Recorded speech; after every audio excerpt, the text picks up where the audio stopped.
Here we go. Here we go. All right, I'll take this down.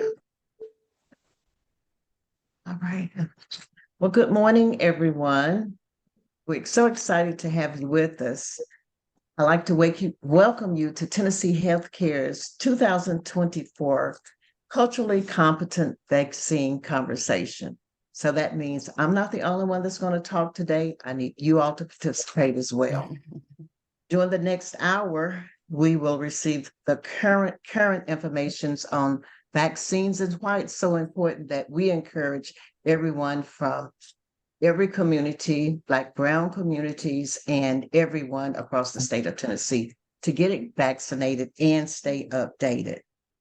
You will have time at the end of the session to ask questions of Dr. Washington and Dr. Lyons about any of the information that was presented. So we'll get started, and I want to thank you again for joining us. Please leave your name, email address, and your organization that you are from in case there's some other communications that you want to take place. So today we have two phenomenal presenters, and I'll just be adding a little bit on in as well. Dr. Georgita Washington, who's also one of our board members, and Dr. Ted Lyons. So I'm going to give you just a little information on both of them so you will be quite familiar with the work that they're doing. Let's start with Dr. Washington.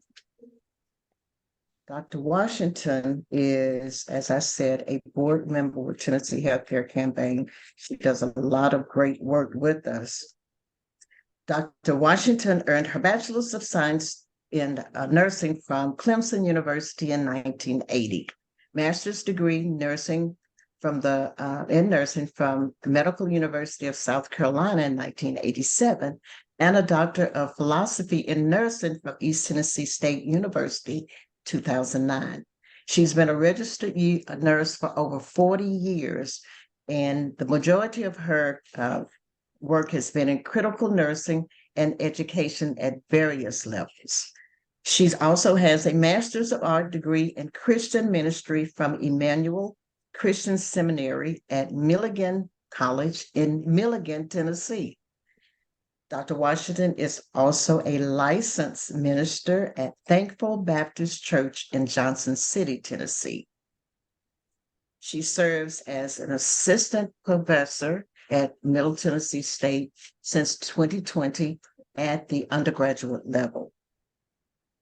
Dr. Washington is a 20-year breast cancer survivor who continues to serve through volunteer work in her church and her community. Welcome, Dr. Washington.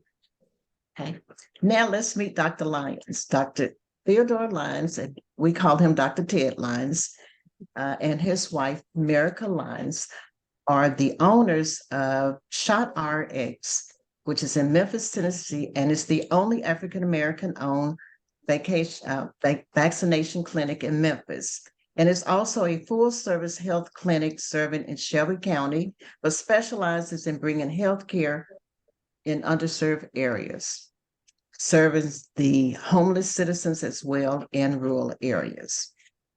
His innovative model is a practice that has been recognized by the American Pharmacists Association, the National Media Script News Network, Tennessee Pharmacists Association, Memphis City Council, Shelby County Government, Shelby County Health Department, and has received grants from Tennessee Department of Health and the City of Memphis. He's a proud graduate of the Jackson State University and the University of Tennessee College of Pharmacy.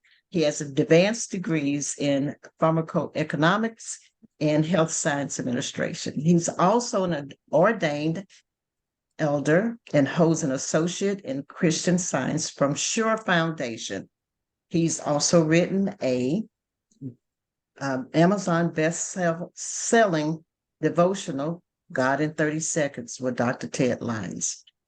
He's an educational, motivational, inspirational speaker, and you can visit him on his Facebook page, Breaking Bread. for weekly inspiration. Dr. Lyons has coached, trained, mentored young athletes for over 17 years. His favorite phrase in the gym, on the field, and in business is make the necessary adjustment. So welcome, Dr. Lyons. And that is something we can take across all of our lives. I'm Juana Hodge. I will be doing just a few presentations, a little presentation. I am the Vaccine Equity Program Manager for Tennessee Healthcare Campaign, and I joined Tennessee Healthcare Campaign in 2022 during the pandemic, during the vaccine COVID pandemic. Excuse me, y'all. The focus has shifted from COVID to making sure that people are vaccinated across the state of Tennessee with all vaccines. So our job here is to get the most updated information from Dr. Lyons and information from Dr. Washington to see the best way to do this thing. I am a graduate from the University of Tennessee in Knoxville, and I've always worked in some kind of insurance, 10 care when it first started, automobile claims, Department of Children's Services, a case manager, adoption and case manager. So my heart is towards serving. So that's just enough about me. We will move on to Dr. Washington is next. Skip.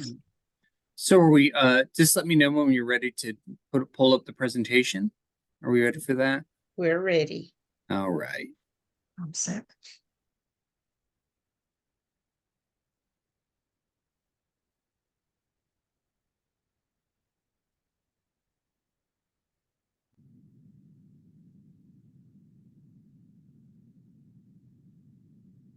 And if you could move to slide 4, please, Christian. I think.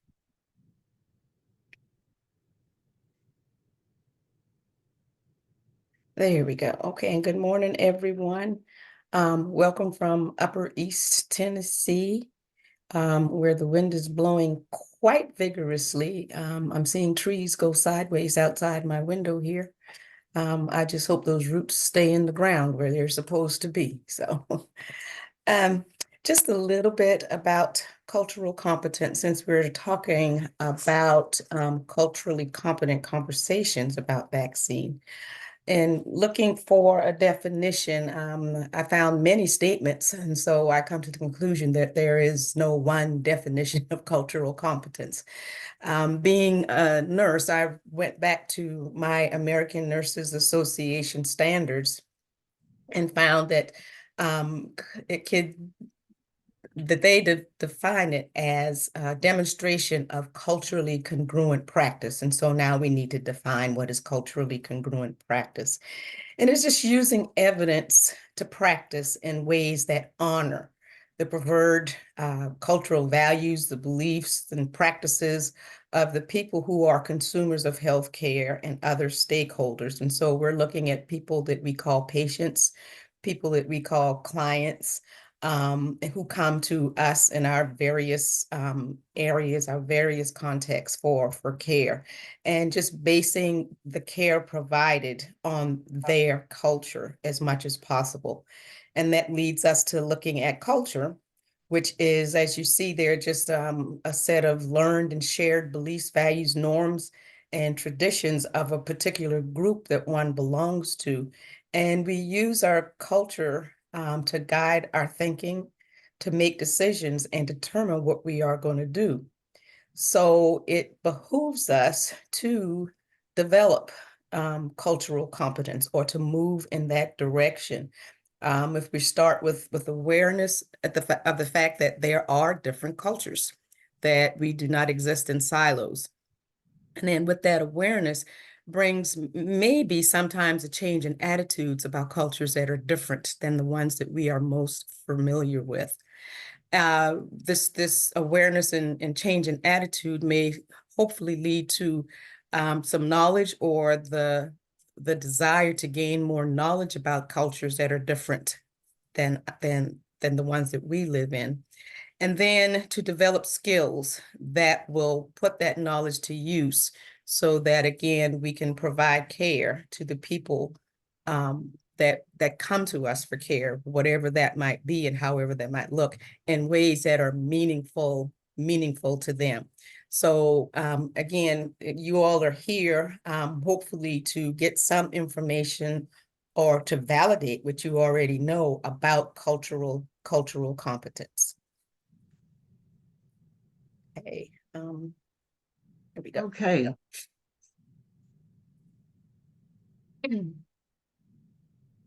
Dr. Washington, did you have anything else? Was No, that ma'am. it? You're good. Okay. Mhm.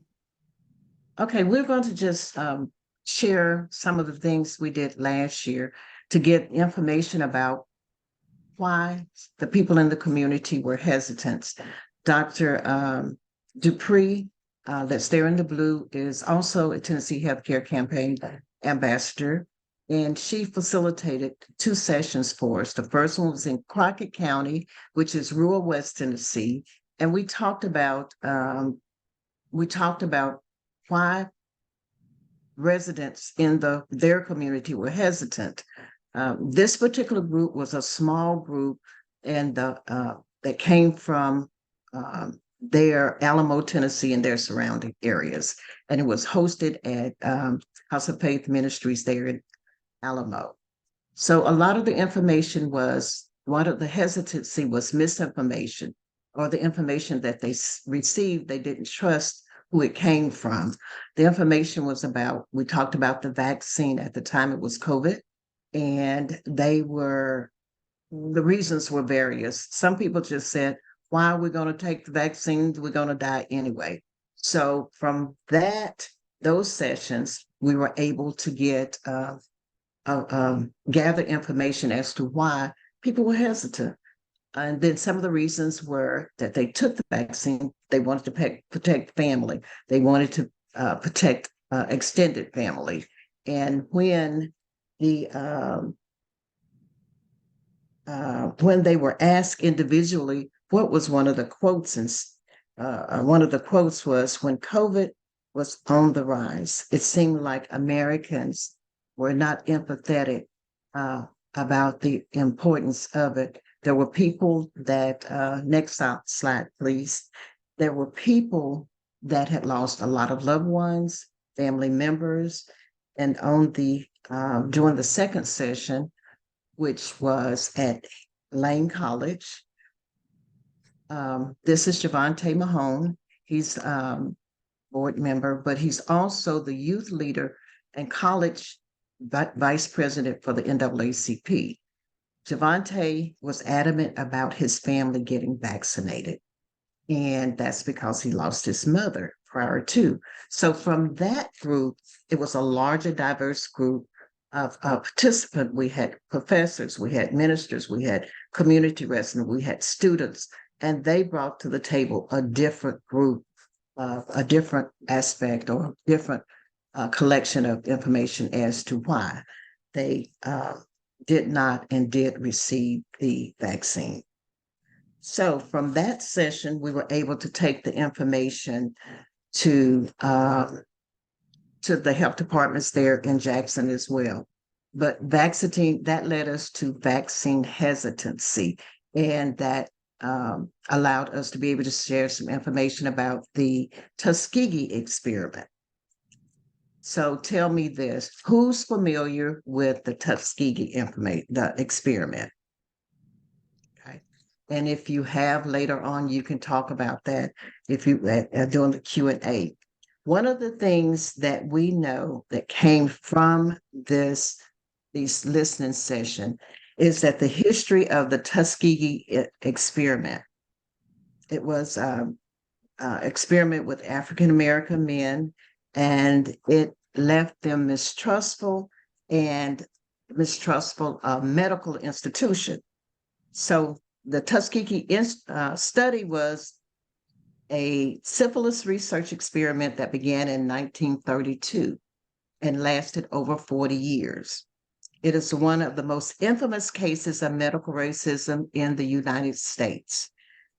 This study was done without any consent of 100 Black men, low income, and were test subjects. They were enticed to participate in this study. The incentives were free meals, health care, and burial stipends. The experiment was conducted by the United States Public Health Services at Tuskegee Institute of Alabama. Syphilis is a sexually transmitted infection that is incurable at that time. In the 1960s, there was still people that were dealing with syphilis. The inhumane and unethical study was uncovered by U.S. Public Health Service whistleblower Peter Buxton, who filed a formal complaint that was ignored and they continued to do the study. The history of the Tuskegee study is just one of the reasons why people, and especially people of color, are extremely hesitant to go to the doctors or trust what the doctors are saying.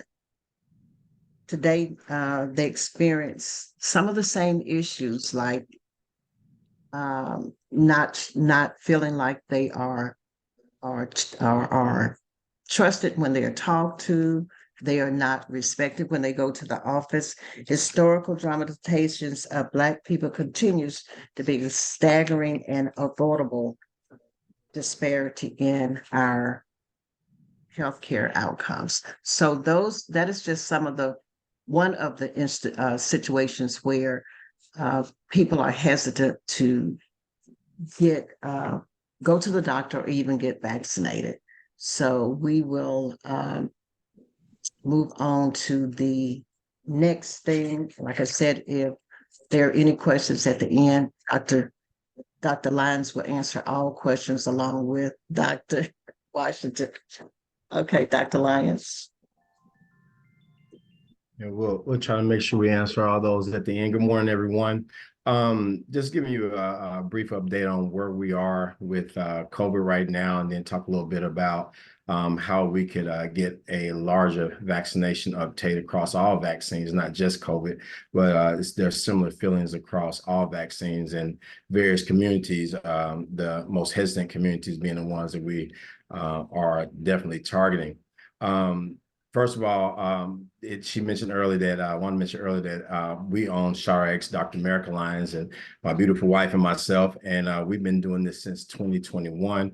But I've also been a vaccine specialist, immunization specialist for the American Pharmacists Association since 2003. And I actually designed Kroger's immunization program. So I've been around vaccinations and immunizations for most of my career, really. And it is something that is near and dear to my heart because I know of all the hesitancy that exists in our community, in the African-American community. So as we talk about this, I talk about it from not only the medical pharmaceutical standpoint, but also as a pastor, as someone who cares, who's a community activist and coach. I'm out there in the middle of it all. And that's really what we're going to find out that it takes. You can go ahead and go to the next slide. So first of all, COVID is still COVID. When I was a kid growing up in Illinois, my favorite video game was Galaga. And we go into the arcade, me and my friends, and we're ready to play the game. And we'd always have to try to beat this guy named Tippy before he got there. When Tippy got there, Tippy would bring a stack of quarters, line them up on the machine, and he played Galaga till all the quarters was gone. So I learned very early in my life that if you're going to do something, beat the thing that has the most change. If you bring a lot of change to the game, you're going to play for a while. Well, we didn't beat COVID to the game before it started changing. It brought a lot of change, okay? And that has been the problem that we've had with COVID almost since the beginning. If we could have gotten it while it was still the wild strain, then maybe we wouldn't have a lot of things that we have now. We probably would not. But since we didn't, it started changing on us. And those variants have continued to cause problems. One of the great things, I guess we could say, is that at least these variants aren't causing as much mortality as the original strain and the Delta strain did, but we still have a lot of morbidity from these variants that are out there. There's an increased risk for those with diabetes, asthma, cancer, kidney disease, any autoimmune or immune disorder, of course, you are at increased risk for not only contracting COVID, but then having complications from COVID as well, even everything from the sickness all the way up into death. It's most dangerous for those who are under 5 and those who are over 65. Our very young and our very old are the ones that we're seeing being affected the most by. Yes, it causes sicknesses throughout the age groups, but those are the ones who are the most fragile and susceptible to it, and more susceptible to getting the extreme morbidity and, of course, mortality from it.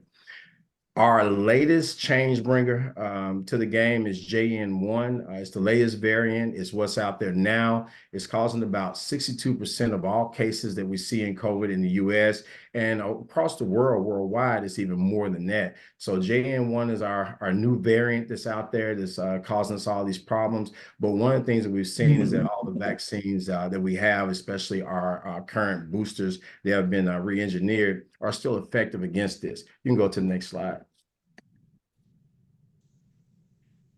Just a look at where we are in 2023. We just ended and heading into 2024. Cases are up. ED visits, hospitalization, deaths, they're all up through 12/31 of 2023. We look at ED visits, they are currently trending at about 12.8%. Hospitalizations 20.4% up, and deaths 12.5% up. And that was just the prior week to the end of the year that we saw this trend continue to happen. It's kind of been going since about September, everything just creeping up a little bit, but we saw kind of a jump right there at the end of the year, and we're probably going to continue to see that because we're entering in to the part of the year where everybody's coming inside. It's cold outside, so we don't have the luxury of being outside and the wind blowing a lot of things around and away from us. We're now all inside, and since we're inside, we're going to be in close quarters with one another, and those who may be carriers of disease and of the virus and not even susceptible to it necessarily, of the symptoms and everything, they're carrying it, don't know it, and then they give it to those who are. And so we're seeing spikes in everything from ED visits to hospitalizations. In Tennessee, we are actually seeing a spike as well. And it's kind of a caveat to this. We're actually at the same level, almost to the number that we were last January with the total number of cases per week. We're right around 713. Last year, it was 709. But the issue is that we've had this big jump. We went from 200 cases per week in September to now where we're at 713 cases per week here in January. So we are trending up, and that's definitely a direction that we don't want to go in, and we want to go back the other way. The bivalent COVID vaccine uptake definitely is low across the United States altogether, but in the Southeast, it's even lower.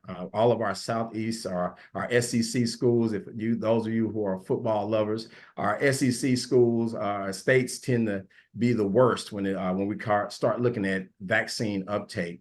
Alabama, Tennessee, Mississippi, Georgia, and Arkansas, they're all in our region. And Tennessee, really, we're at 10.8% and kind of middle of the pack. Overall, we're 31.6%. But everyone else in the SEC, they're pretty much worse than that. I guess we could say finally Arkansas is winning something.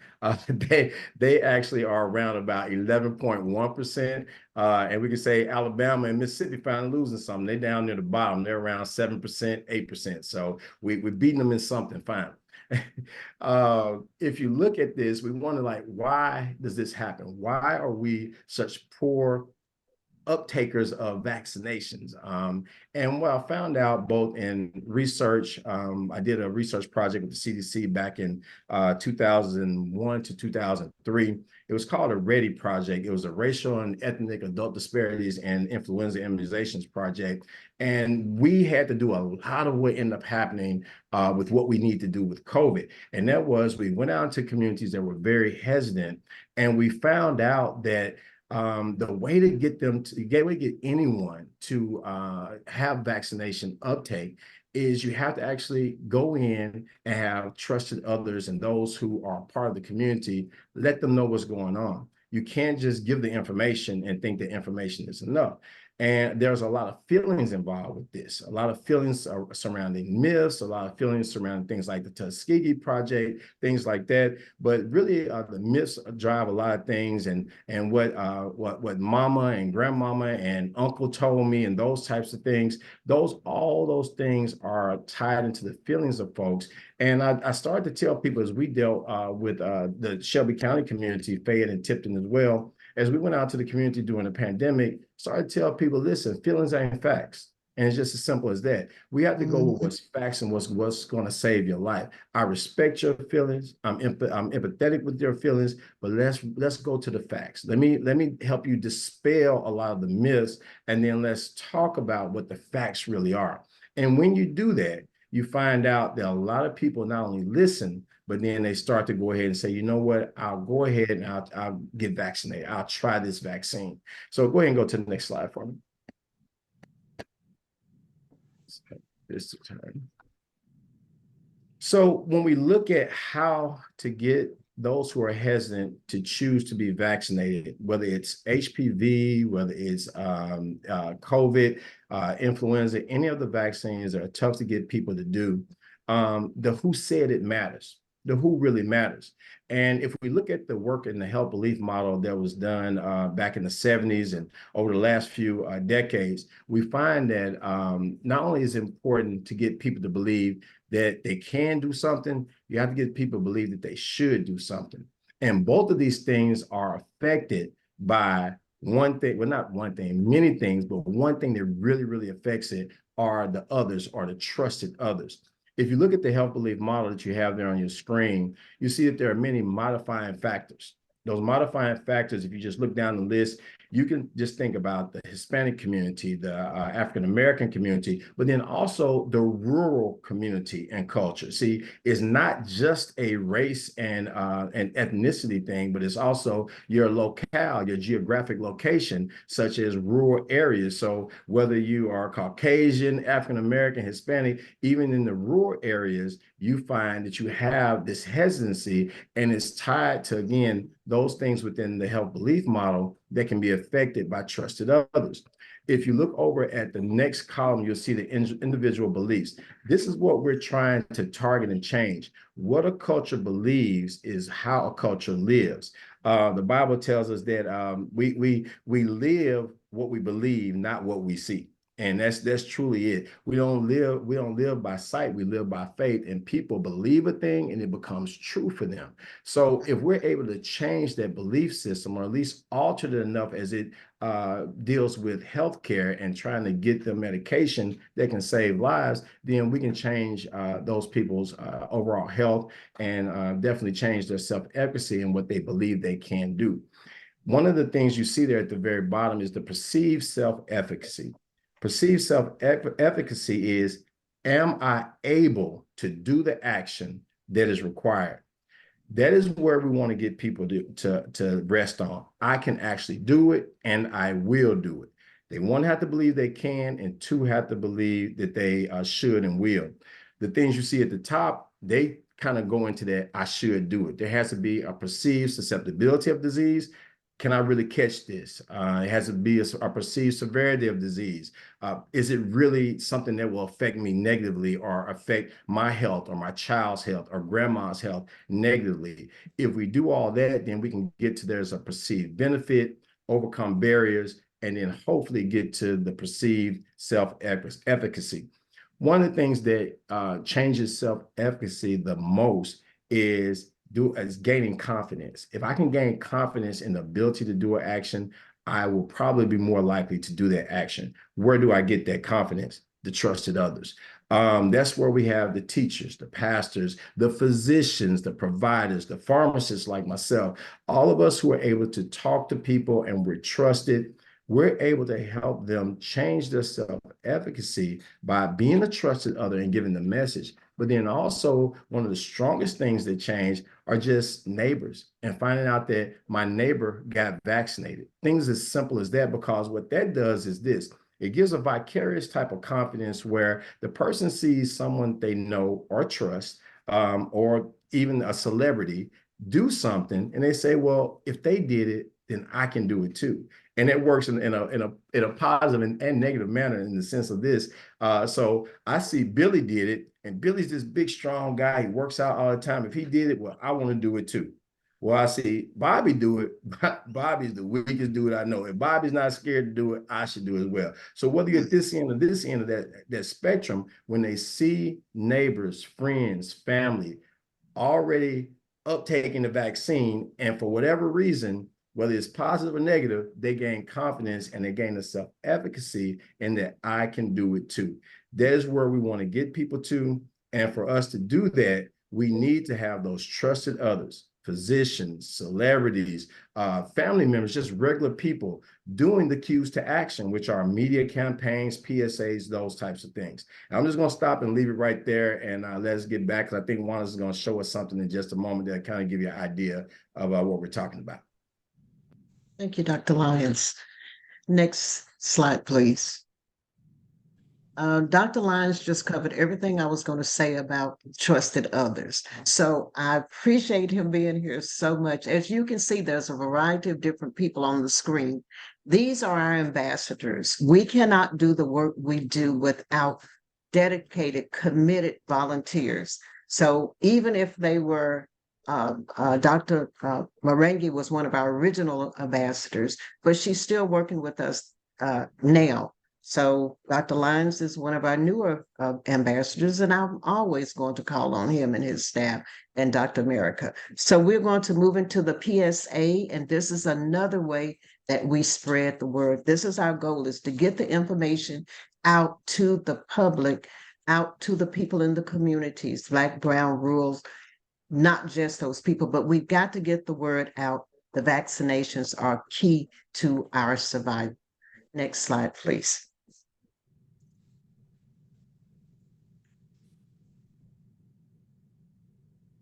I care about you and your health. Getting vaccinated is the best way to protect yourself and your loved ones. Vaccines are safe and effective. Stay up to date on vaccines for serious illnesses such as flu, COVID, and pneumonia. Visit TennesseeHealthCareCampaign.org to find out where you may get the vaccines that you need to have a shot at a healthier and happier life. This is brought to you by the Tennessee Healthcare Campaign.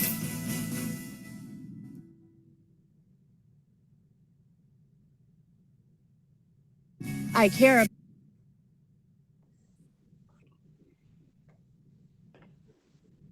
Well, as we have heard Ms. Hodge and Dr. Lyons talk about motivating, I guess, the people we come in contact with, again, whether we call them patients and clients or whether we call them family and friends, I think it behooves us to look at what we call the stages of change model. If you think about your cells, you go through a process of making decisions. Sometimes that process takes 30 seconds. Sometimes that process might take 30 days, but we go through a process of making decisions, and we need to keep that in mind as we talk to the people we come in contact with.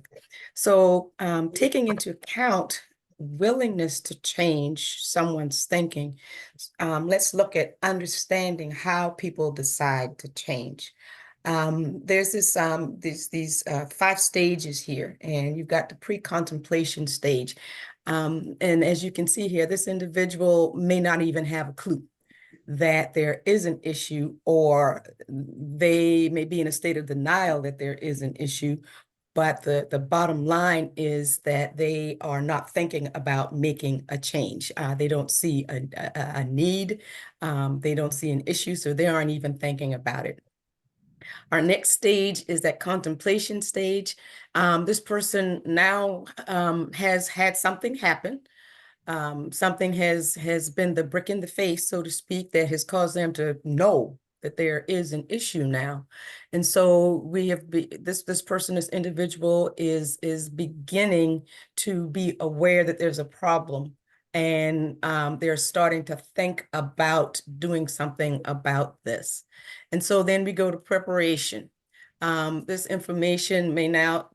individual may now be seeking information And as they do that, they are making either, a conscious or unconscious decision to take some type of action, and some type of action that is going to result in changes in, or a change in behavior, or changes, as the situation may be, in behavior. And so after they prepare and they decide to take action, there are very definite steps that they may go through in order to make this change in their lives. They make the effort, however small or large it might be, to make the change that they have determined is needed. And then the maintenance stage, they are working, as you can see, to stabilize their behavior. They're working to maintain the change that is needed in order to address the issue as they may see it, so that they don't revert back to whatever position they may have been in before this whole process started. And so these changes, again, people go through them, whether or not it takes 30 seconds or 30 days or 3 years or whatever it is. But there is some level of process that we all have to go through, making changes. And that is what thinking about vaccinations, accepting vaccines, may entail for some people, because you have some folks who do not believe in them at all, some folks who are on a fence, so to speak, and some folks who are the cheerleaders. The cheerleaders may have been way back in that pre-contemplative stage at some point. We may not all start at the same place, but we all need to have a goal of getting to that maintenance piece. Next slide, please. And so just a little bit, or a tool, if you would, that some may be familiar with helping, if you would, facilitating folks to make changes that are necessary. And so when you start in conversations with individuals, the first thing you might want to do is just try to assess what stage of change that they're in. This may help you to tailor your conversations with them. And this is why cultural competence and cultural congruence is important, so that you can converse with an individual in language, if you would, in terms that they may understand, which will make them more amenable to accepting what you say and make them more comfortable in the situation. And then, as we have heard, Dr. Lyons says, when we think about cultural competence, the first thing we may think about is race or skin color and ethnicity. But you have to also think about geography or location. As he mentioned, think about an economic culture and where a person may be financially, and where they may have been historically versus where they are now, and then educationally also. And then sometimes, as we saw during the COVID crisis, also spiritually. That was a big factor. That played a big factor in whether an individual did or did not, was willing or unwilling to accept the vaccine, or even believe we had a problem, So I'm going to give you 2 examples of what not to do.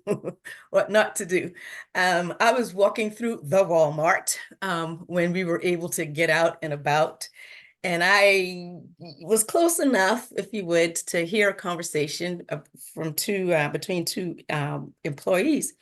And they basically were saying they were not going to get that vaccine because in 5 or 6 or 7 years, who knows what the side effects or what they'll find out would have occurred because of those vaccines.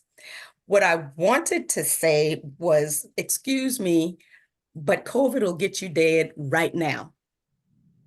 Okay, so we need to, in this instance, live in the present and understand that COVID will kill you right now.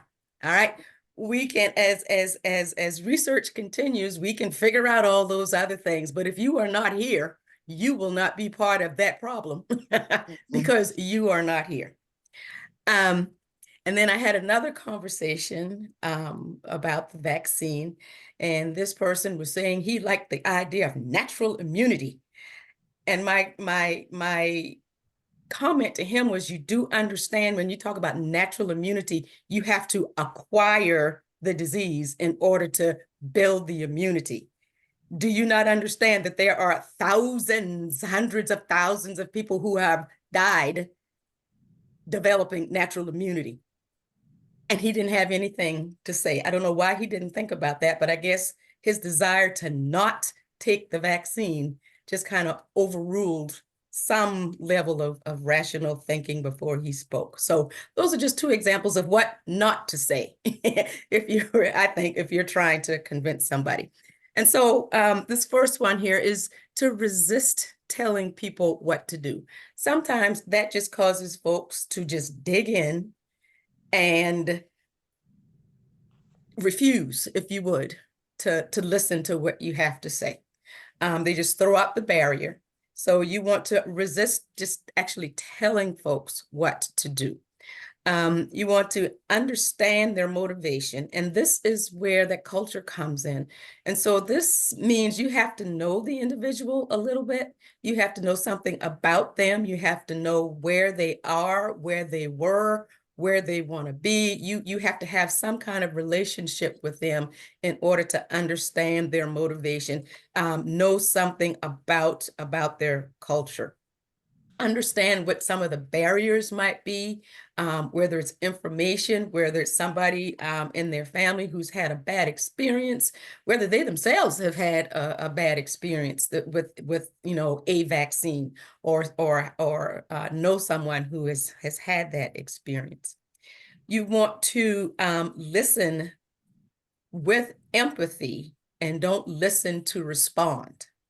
Some folks, they listen to hear, and some folks listen to respond. And when you do that, you're already formulating your response according to your feelings and your motives, if you would. And that is not, may not, probably won't be congruent with whatever they are saying. So you want to listen with empathy. You want to try to put yourself in their situation, to try to go back to understanding where they may be coming from. If you've done teaching with someone who has diabetes and you tell them they've got to do A, B, and C, they've got to visit their physician or their provider more often, they've got to check their blood sugar, they've got to eat healthier fruits and vegetables, before you understand that they don't have transportation to the grocery store, that the grocery store that they have access to is miles and miles away, or the one that they have access to just don't have those choices. The medication, we all know stories of people who choose between food and medication. And so it costs to go to a provider, as we all know. And so, you wait until you got the can't help it's, and then you end up in somebody's emergency room. So listening with empathy, trying to put yourself in their situation to understand their problems, if you would, the barriers to changing the behavior, and then empowering them to do what's needed. I think that's part of THCC's mission and goals, is to help people find tools, give people tools to have better health. Provide them with information, provide them with resources in order to be able to do better. So empower them to do what's needed. If it's, even thinking about or talking about, setting goals, and then figuring out what can we do to overcome some of these barriers.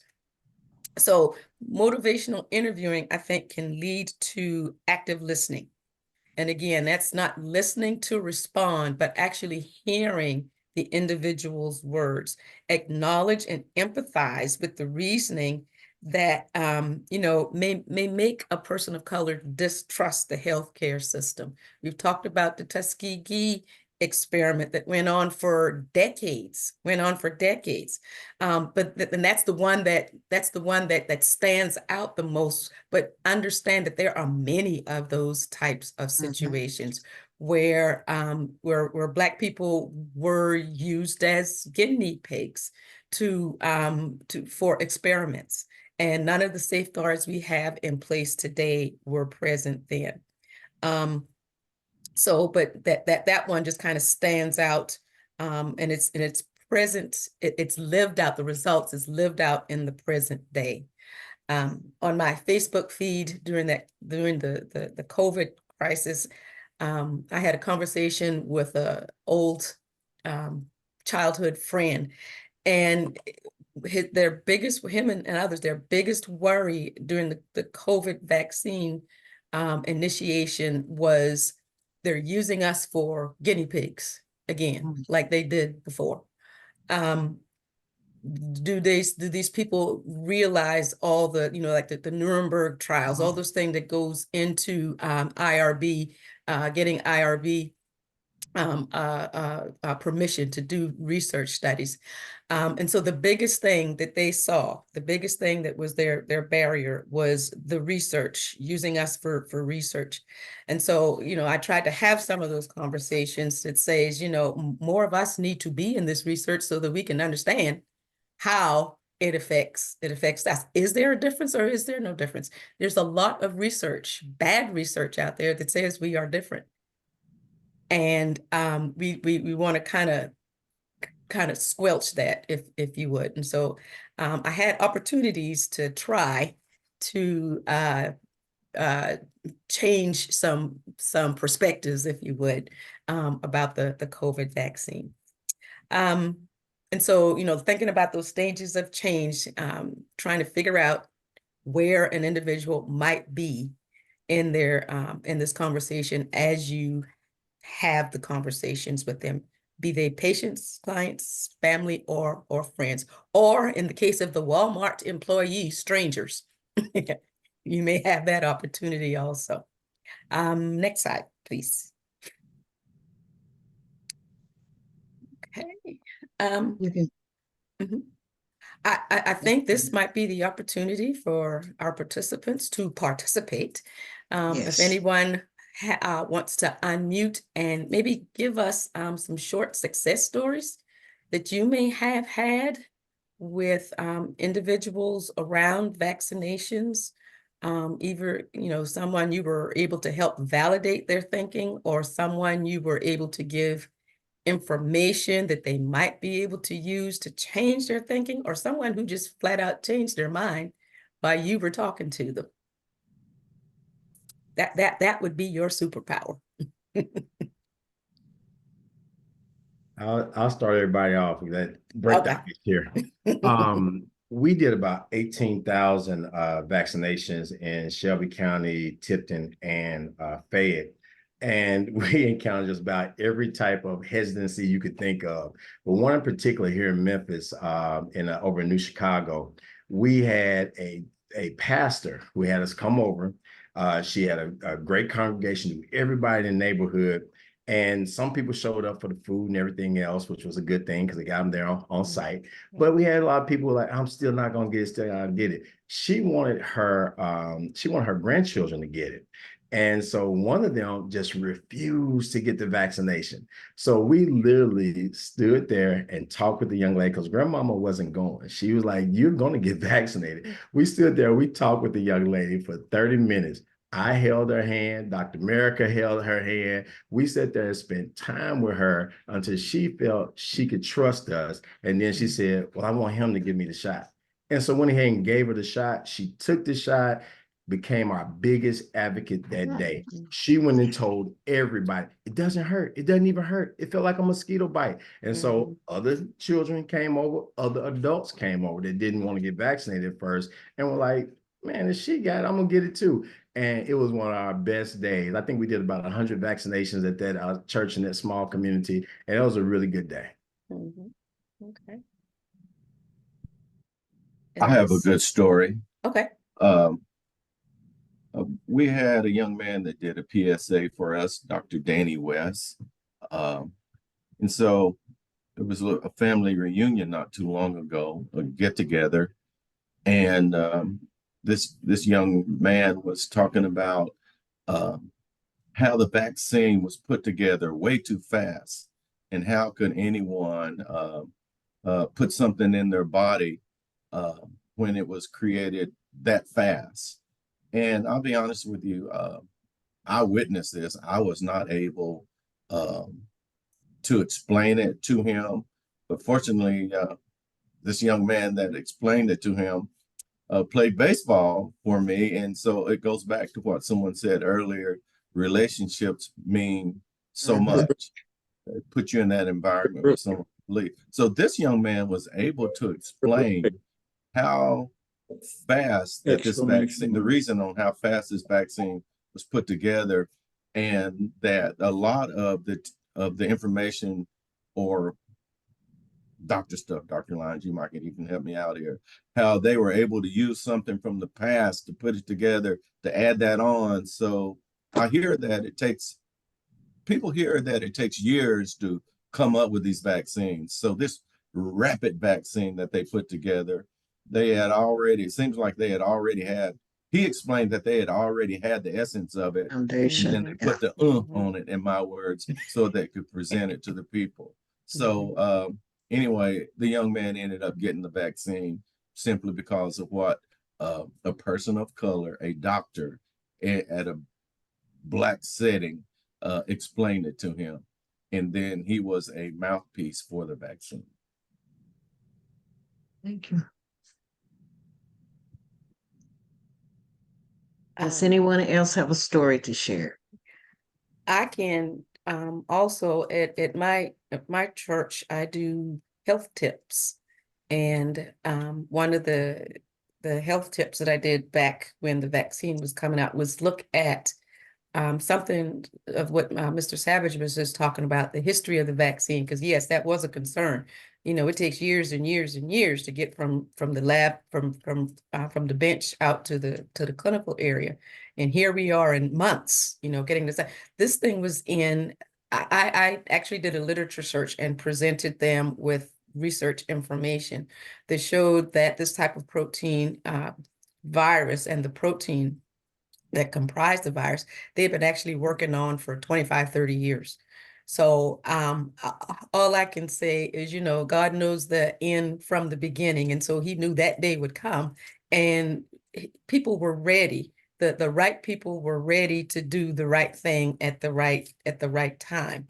And so it just negated the need for those years and years. Most of the research was done. What they needed to do is like he said, put the oomph on it to get it out to the people in a very, very timely manner.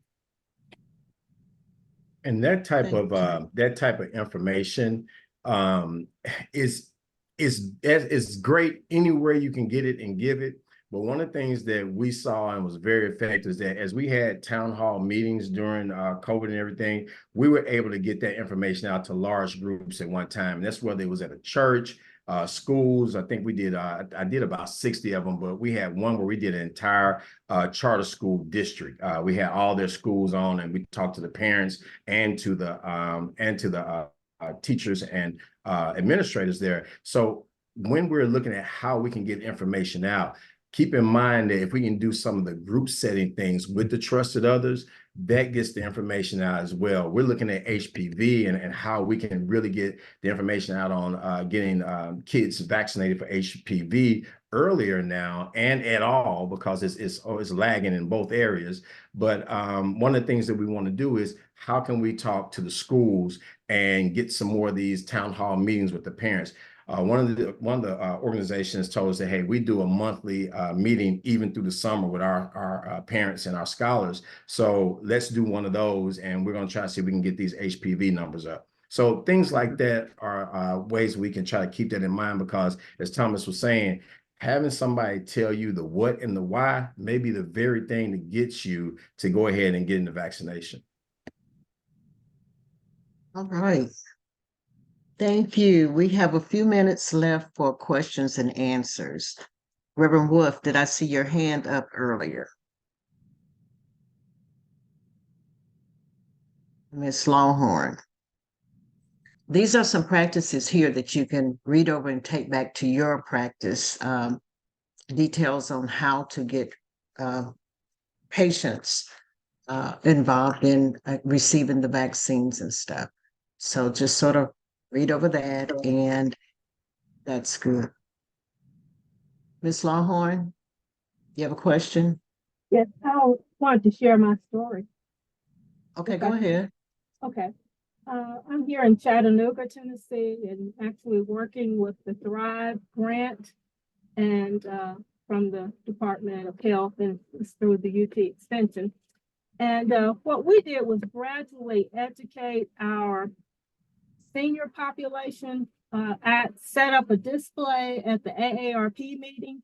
So that was older adults, and just talking with them about prevention and decreasing the transmission possibilities, the hand washing and things such as that. And we provided some hand sanitizer and things like that, and gradually did that presentation first. And then we invited the hospital, the nurse navigators, to collaborate with us to come and offer the free vaccines.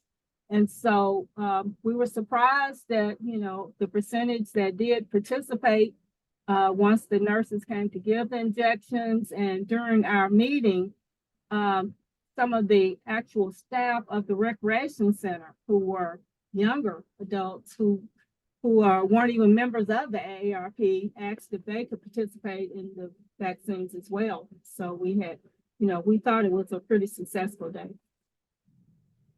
So, does anyone else have a story to share? Or questions?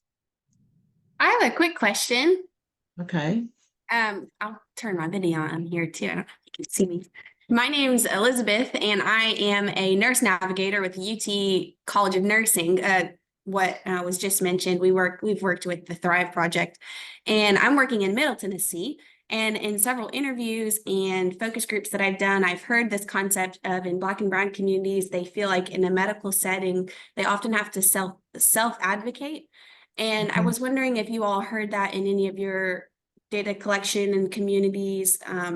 And also a follow-up question to that is, can the approach then be for medical providers and community health workers to utilize the active listening and those approaches that were mentioned, or any other suggestions on how to just better acknowledge the health concerns that Black and Brown communities have? Dr. Washington? Yes, I think those of the Black and Brown community feel that they have experienced themselves or have heard stories from mama and grandma about how they weren't heard. Cousins, sisters, that he rushed, he just came in there and he just spent 5 minutes with me. He didn't even look at me. I asked him a question. He ignored my question. He just came in and he didn't even listen to me. He didn't look at the area or that I had the issue with. And so they feel ignored. So what's the point? What's the point? I can't trust what you say because I don't feel that you heard anything I said in order to make a decision. One of the things that I do with my health tips is talk about how to advocate for yourself. You can slow a provider down. You can slow a provider down. You go in there, if you've got questions, you write them down so that you don't get flustered and forget what you want. You write them down and you write down their answers. Okay.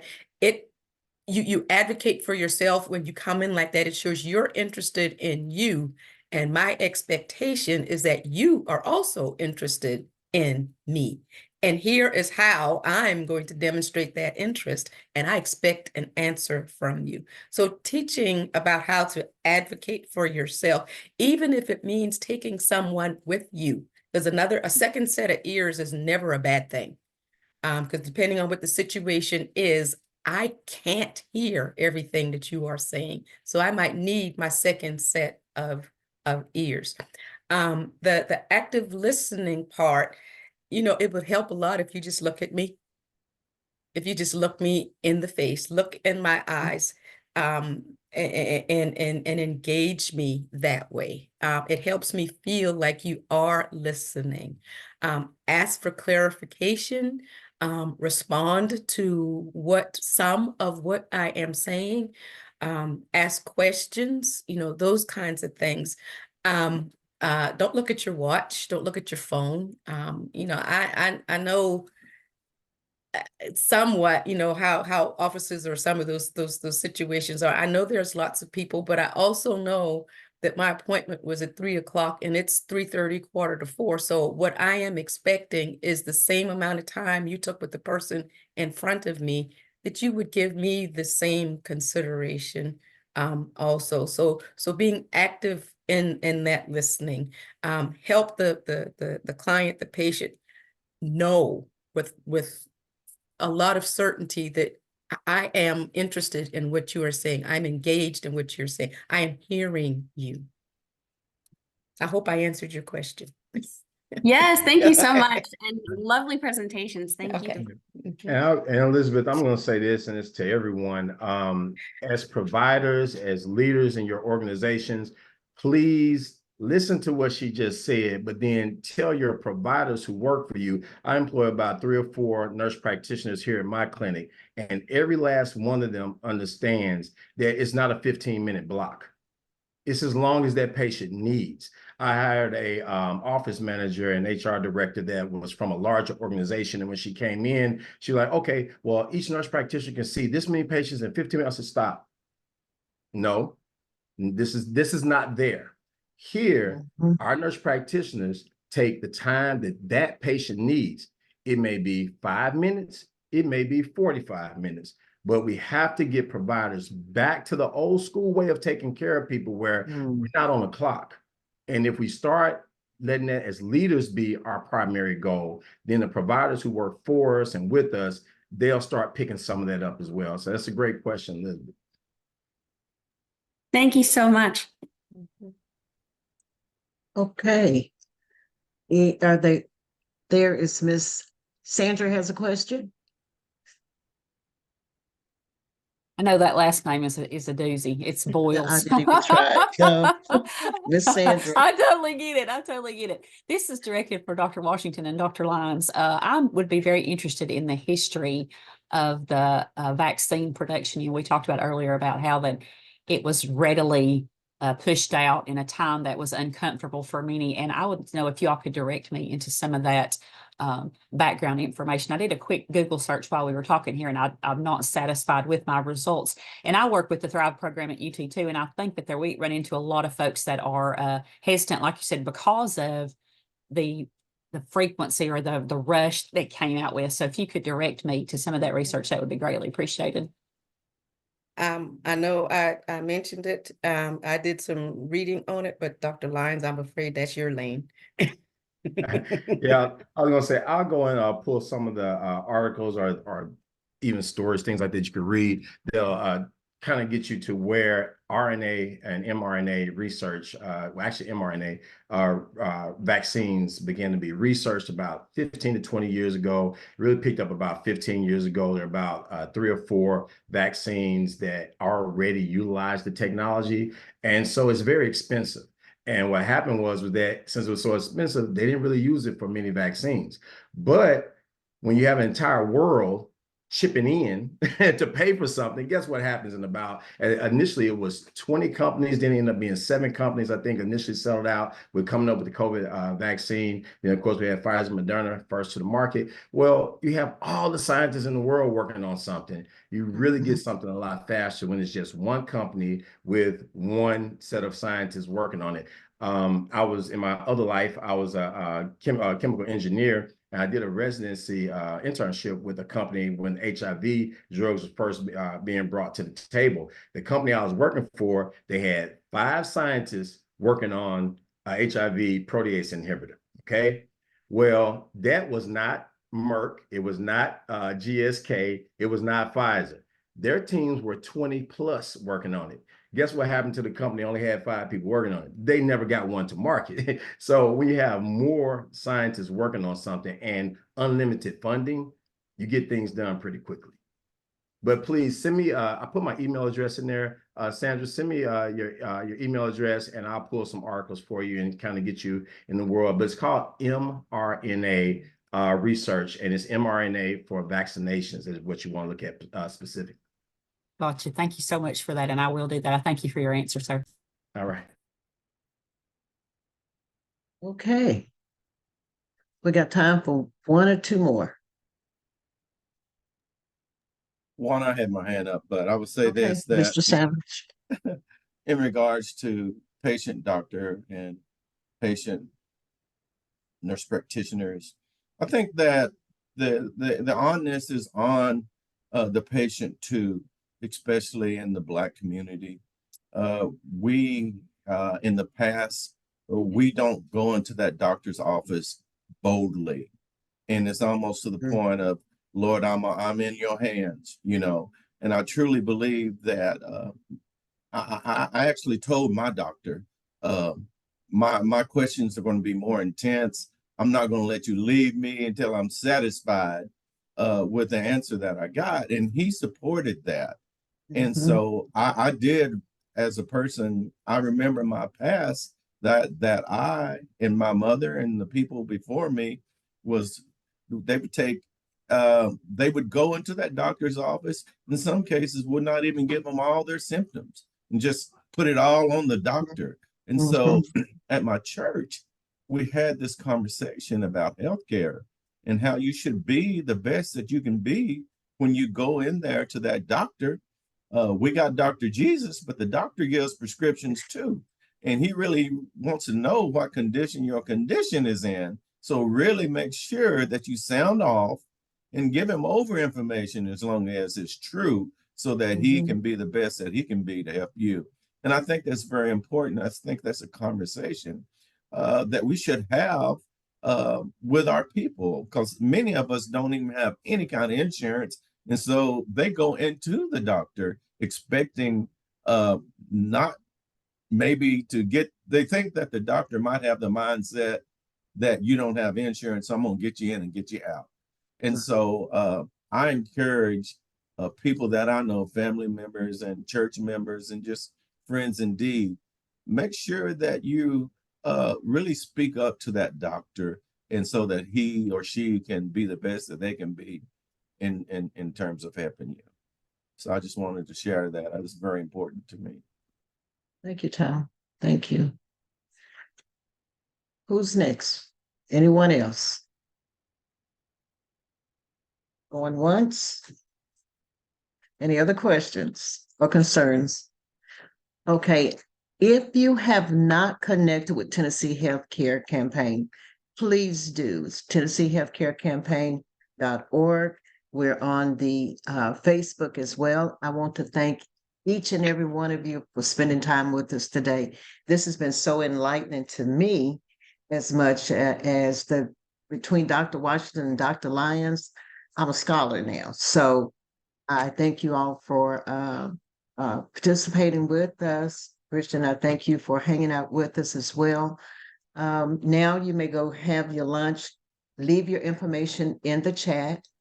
And if there's anything else, you're more than welcome to give us a call. My email is wana@tnhealthcare.com, tnhealthcarecampaign.org. That's Wana Hodge. Thank you all so much. I appreciate you. And let me make sure there's two more things in the chat. But thank you all for coming. And Christian, if you'll hang out with me for just a second. Okay. This Everything's was good. good. Thank Dr. you. Lyons will follow up with you. Dr. Washington, thank you. All right, you all take care. Be blessed. Have a good afternoon. Thank you, Tom. All right. Is there a way for us to print off the information for the chat? Yeah, let me stop recording real quick and Okay. then